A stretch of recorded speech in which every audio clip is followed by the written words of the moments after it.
Nitty Gritty 9.5 Part 2 with High Priest Kwatamani, Supreme Soothsayer, Soul Seer, Spiritual Healer, and Chief Elder of the Kwatamani First Genesis Tribe, the oldest, longest sustained, 100% purely raw and living plant-consuming family community order known, over half a century and still going strong. Please, Green Earth Solar sons and daughters, recognize clearly and beyond a shadow of a doubt, we got to deal with divine socioeconomic family community order. And let's see how a few of the few of the few of we can get a greater consciousness. I was talking to the priestess the other day, and then I pulled all the youth together, and the youth was saying to the I and I, we're going to hold steadfast. This was one of my beautiful daughters. A basketball playing, three-point shooting master.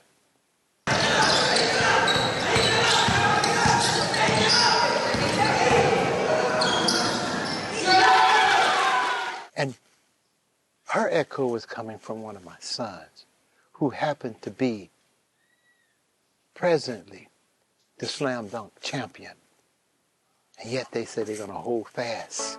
Divine socioeconomic family community order. Food, shelter, tender loving care, water. We love you, Papa. Papa was serious. Tropical rainforest jungle zone. Should've known we'd be reaping from what we sown, homegrown. Should've known Mama Earth turning up the heat. Papa so when I submit to defeat. Papa serious, not delirious. Although many was curious, see us as mysterious. Other was furious. Should've known. Should've known. The father of his of her environment. That's why Papa said he knew what it meant. Should've known. Papa gave a strong soul tone from a child till grown. Yeah, should've known. When society went wrong, Papa would gather his own. Should've known. We'll be gone. Yeah, he did get that big on the grid. There was some folks who came. They're saying that, wow, you have some very talented offsprings. They're jumping out the ceiling. This is basketball. Saying clearly, you know, you can get them into certain places. So what they were asking I to do was to divide and separate and send our offsprings off into various spaces and places and corners during these times when Mama Earth have spoken very clearly that what we need is family community order. If we're planning on surviving, what Mama is saying is that we need to move closer and closer and collective. We must develop tools to maintain that sacred order. We must focus our energy, not actually sending our offsprings off into wonderland where he or she becomes chaotically confused and end up wooed, screwed, and tattooed to hell. What we need is to be pulling those sacred energies back together. Devote our present life energy towards survival. Can't we see what's going on this planet? Can't we see that no matter where you go, you got to deal with the future shock? Yeah, just piecemealing, dealing with the urgent need for healing, feeling the feeling of humanity, dealing with the impending 9/11, prophecy AD 2027. Yeah, dealing with what is in store as we prepare to enter the door of what will be AD 2024. The sleeper, where the gatekeeper is the grim reaper. Yeah. Why are the multi-billionaires?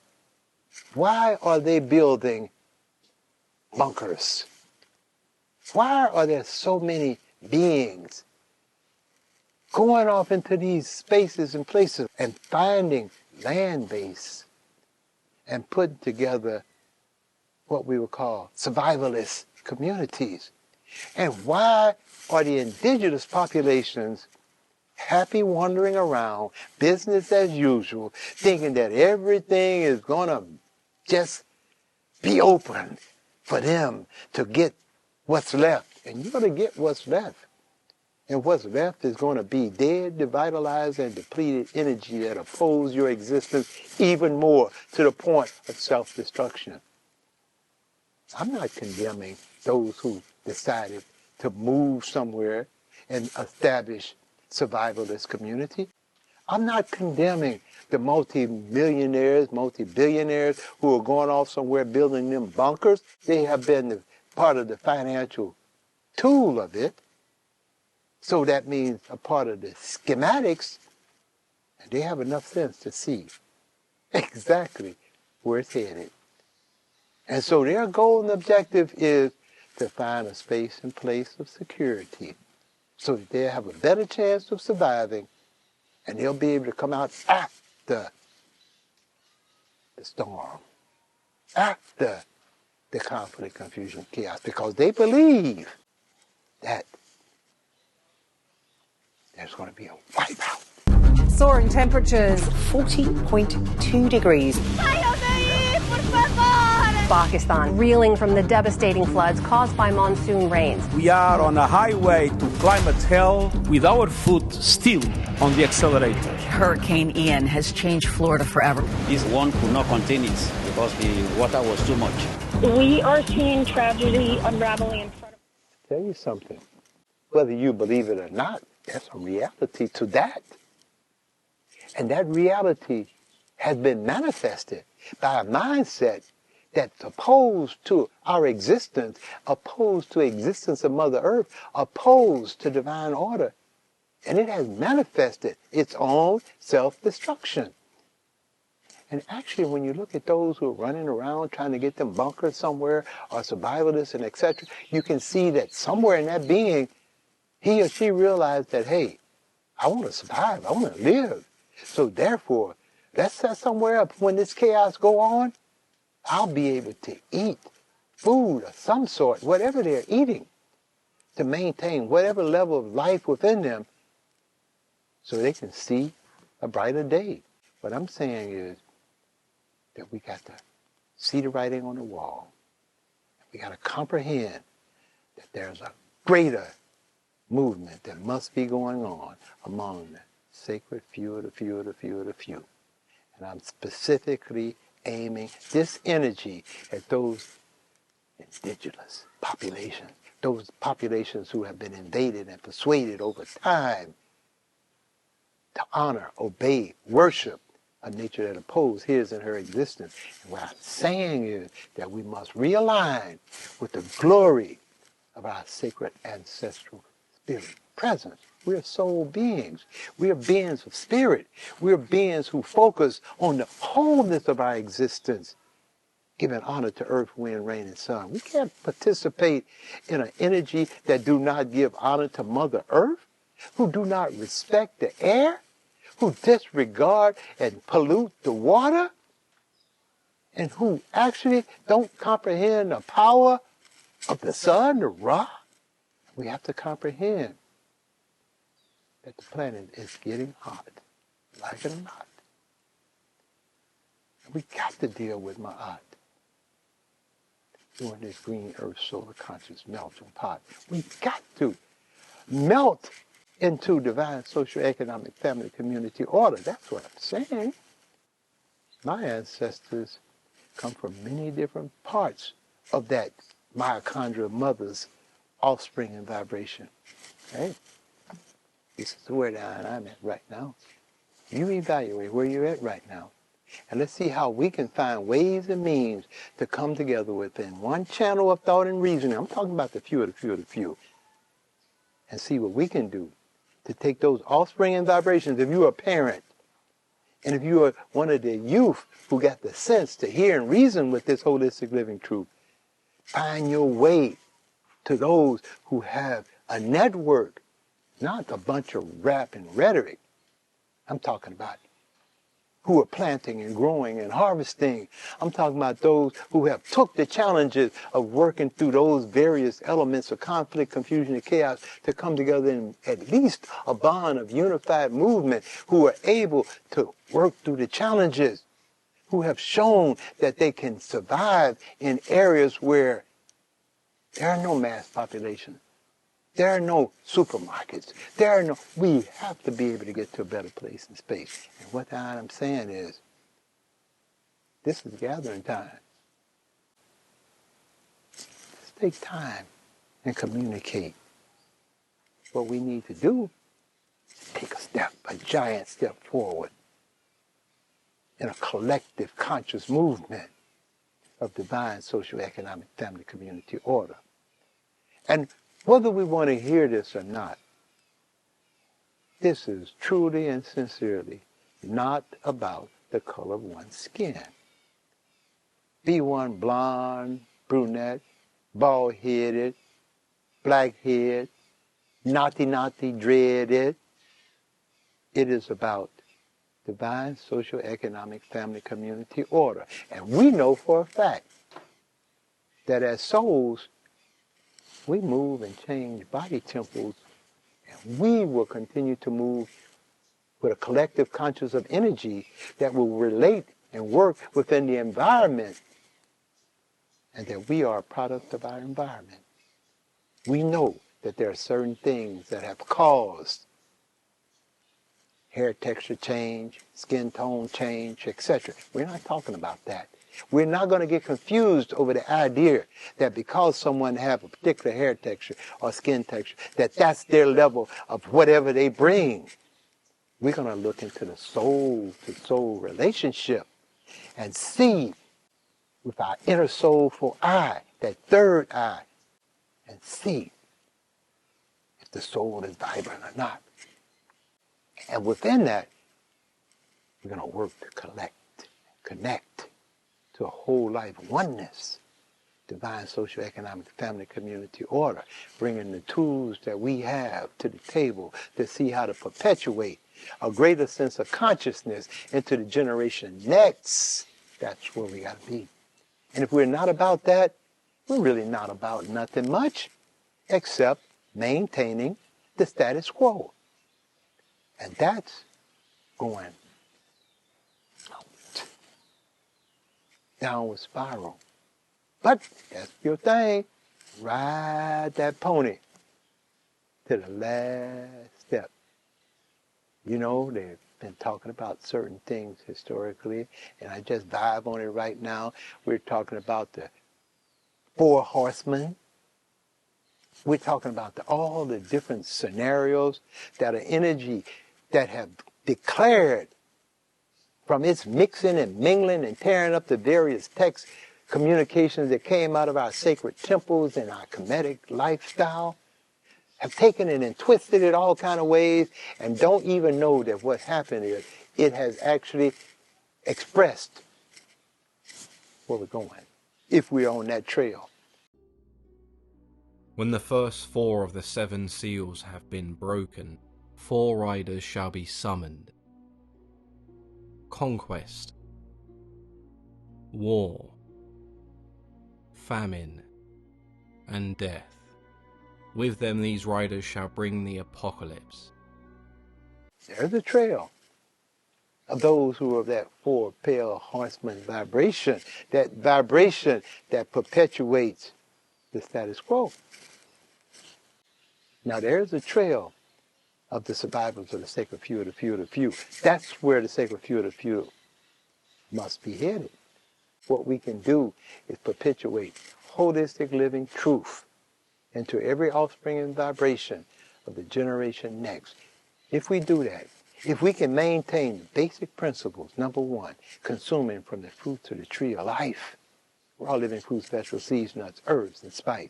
If we can keep a focus on the divine union of masculine and feminine energy, biologically he and she, if we can recognize that our units may not be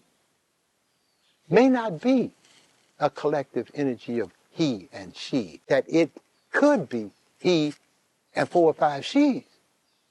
It could be that, if that's what is necessary for divine order to be maintained, because it could be a vibration that I have heard, that I've seen, that I've witnessed on so many occasions, where the population of she is so many, and the population of he is so small, because the syndrome is destroy the male.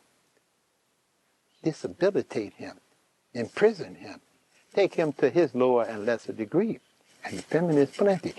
Those cases, we got to use some divine reasoning. We can't be caught up in the nature of thinking of those who oppose our existence. If the mission is divine socioeconomic family community order, by any means divinely necessary, be with the mission and divine order. We're not talking about perpetuating those strange and unusual vibrations where all you see going on is a bunch of nonsense, a bunch of promiscuous nonsense, where one has puffed his self up off of how much he getting, who. It's nonsense, it's insanity. We're talking about a sacred mission. And we're talking about the greatest element of divine masculinity, divine femininity coming together within the divine union of oneness. Oneness. Because that is where life springs from, of a wholeness. And if it's divided, it is unfoldness. That don't mean that one can't develop units. Because anytime he and she lay down together, it's a possibility. A baby could be born. But if one goes in their own distracted ways, now we've produced a stage where that offspring is headed for the greater possibility of conflict, confusion, and chaos. And we can't do that anymore. That's all I'm saying. We can't do that anymore. So if you have offsprings, you better listen. If you really care. If you don't, do your thing. But if you have offsprings and you're a listener, we need to find ways and means of cooperating with each other in a higher level and degree of thought and reasoning and action. We do not need to continue in a downward spiral based upon all that is going on this planet. There's no time for it. So listen. Listen at those who are putting up their bunkers. Listen at the survivalists. Listen at the doomsayers. Don't condemn them. See what you can hear. See what you can see. See what you can reason with. Listen at the economies that you're within. Listen at how far one is moving away from the gardening vibration. How much are you able to grow in your space and place? Listen at that. Listen at whether you are able to feed your family. You, if all the stores are empty, are closed down on you, or chaos manifests. Those kinds of chaos that's now being movified to give you a heads up on, hey, get prepared. Are you guys aware there's like a pretty huge civil war going on all across America? We just try to stay out. With what we see on the news, seems like it's for the best.